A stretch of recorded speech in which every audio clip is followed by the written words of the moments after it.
Changes కనిపిస్తూ ఉంది. కాంగ్రెస్ అయితే దెబ్బకి అన్నీ మూసుకుని వెళ్ళిపోవడమే, ఇంకా లేదు. ఇంకా చెప్పాలంటే మన ఇండియా ఎక్కడికి వెళ్తుందంటే ఎవ్వరూ ఊహించలేరు, అంత గొప్ప స్థాయికి వెళ్తుంది.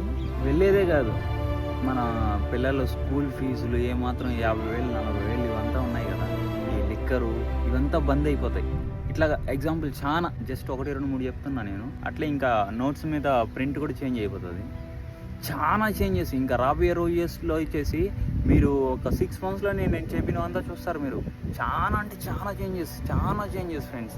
నేను ఒకటేం చెప్పలేను, నీతి నిజాయితీగా ఉండేవాడు మాత్రమే ఈ భారతదేశంలో ఉంటాడు. అది ఎటువంటి వాడైనా నీతి నిజాయితీ భక్తి ఉన్నవాడు మాత్రమే ఈ భారతదేశంలో ఉంటాడు.